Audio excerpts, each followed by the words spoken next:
नमस्कार मित्रांनो, अजून कोणी आपल्या चॅनलला सबस्क्राईब केलं नसेल तर प्लीज चॅनलला सबस्क्राईब करा बरं का. तर मला व्हिडिओ काढण्याचा मुद्दा असा आहे की मला काहीतरी सांगायचं होतं. काल काय झालं माहिती का, ज्यावेळेस आम्ही ॲडमिशन म्हणजे हॉस्पिटलमध्ये आलो, ॲडमिशन झालं. ॲडमिशन करताना पेपर काढत असताना ॲडमिशन पेपर, त्यावेळेस आम्ही त्यांना आधार कार्ड दिलं होतं बरं का, नाव वगैरे व्यवस्थित बघून लिहिण्यासाठी. मग त्यांनी काय केलं, नाव आधार कार्ड बघून सगळं लिहिलं, तरी पण त्यांच्याकडनं चूक झाली. आमचं आडनाव माने, तर त्या बाईकडनं माळी तिनं केलं, ॲडमिशन पेपरवरती माळी असं केलं. मग ते काय झालं, परत ते सगळं ह्याच्यावर त्यांनी ते माळीच टाकत गेले.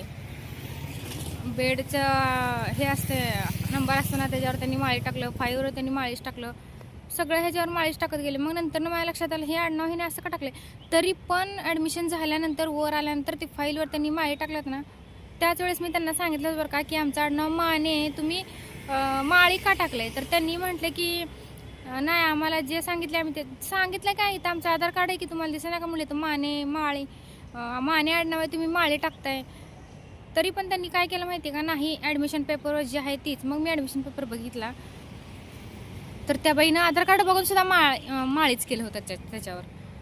मग त्यांना म्हटलं की मग हे चुकीचं आहे, आमचं आडनाव माने, तर तुम्ही मानेच टाका. तर ती काय म्हटली, तर तसं आम्हाला नाही करता येतं, की तुम्हाला जाऊन खालनं करून आणावं लागेल. मग मी खाली आले बरं का तिच्याकडं. मी म्हटलं, मॅडम तुम्ही असं का केलं, आधार कार्डवर नाव माने आहे, तुम्हाला आधार कार्ड दिलं तर तरीसुद्धा तुम्ही बघून पण तुम्ही असं चुकीचं नाव टाकलं. बरं ठीक आहे, चूक झाली तुमची, मान्य, तुमच्याकडनं पण चुकी झाली. मग माणूस तिथल्या तिथं सुधारून विषय हे सोडताय ना. ह्या हॉस्पिटलची एवढी मोठी प्रोसेस फक्त नाव चेंज करायसाठी तिनं काय म्हटली मला माहिती का, नाही इथून तुम्ही सीओमच्या ऑफिसला जावा. सीओमच्या ऑफिसला गेले. सीओमच्या ऑफिसला त्यांनी काय म्हटलं माहिती का, नाव चेंज करायचं आहे ना, तर डॉक्टरांची पहिला सही आणा, तुमच्या मोठ्या डॉक्टरांची काय लिहून आणा की असं असं नाव चुकीचं झालंय आणि ते आम्हाला नाव चेंज करून पाहिजे.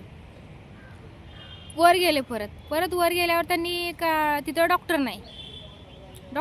परत डॉक्टर त्यांनी काय म्हणले, डॉक्टर संध्याकाळी 6ला येतात. बरं ठीक आहे, संध्याकाळी 6ला डॉक्टर आले. पण तर ते डॉक्टर काय म्हणले माहिती का, आता नाही जमत, सकाळी बघू 10 वाजता. 10 वाजता तर त्यांनी कामाच्या गडबडीत असतात, त्यांना कुठं सांगत बसायचं नाही हे करा म्हणून. जाऊ दे म्हणलं. परत त्यांनी 1-1.5 वाजता असा रिकाम बसलेला दिसला. मग त्याला म्हणलं, सर इथं कर दो ना. ते पण 2-3 वेळा म्हणल्यावर बिचारा तयार झाला आणि फॉर्म लिहून दिला मला, ते नाव चेंज करून देणे म्हणून. मग तिथून आले सीओम ऑफिसला. सीओम ऑफिसवाला काय म्हणला माहिती का, परत नाही, आरओएम ऑफिसला जावा आणि त्यांच्याकडनं सही घेऊन या की नाव इथं माझी सही चालत नाही. तिथं गेले, तिथं तासभर थांबले असेल बाहेर, अक्षरशः तासभर, माहिती आहे का, त्यांचं ते कामं असल्यामुळं. मग त्यांच्याकडनं त्यांनी दिली सही. मग सही घेऊन आले आणि मग ओपीडीला गेले इथं. मग ओपीडीला गेल्यावर मग तिनं पण मला वाटतं अर्धा तास लावले असेल जवळजवळ नुसतं नाव चेंज करायला. तर मला सांगा, ह्या सगळ्यामध्ये चूक कोणाची आहे नेमकं. ह्यांच्या एका चुकीमुळं ती पेशंटसोबत असणाऱ्या रिलेटिव्हला किती ताप होते असल्या प्रोसेसमुळं. ठीक आहे ना, तिथल्या तिथं करून टाकायचं ना. आता समजा एखाद्याला कळतच नसते, ज्यासोबत पेशंटसोबत रिलेटिव्ह राहिलेला असते त्याला कळतच नसते, त्या व्यक्तीनं काय करायचं, त्या व्यक्तीची किती धावपळ होते त्याला काय माहीतच नसते.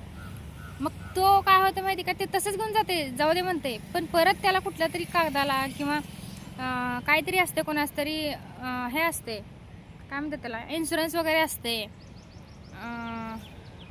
म्हणजे ते त्या डॉक्युमेंटला किती प्रॉब्लेम येते त्या व्यक्तीला, ज्यांना कळत नसते त्यांच्यासाठी किती अवघड आहे. याच गोष्टी मला सांगायच्या होत्या की हॉस्पिटलच्या चुकामुळे दुसऱ्यांना किती ताप होतं हे त्यांना पण समजलं पाहिजे थोडंफार.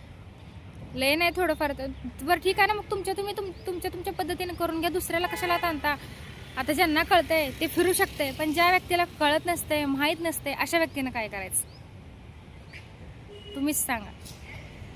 बरोबर आहे का चुकीचं आहे ते पण मला कमेंटमध्ये नक्की सांगा. ओके.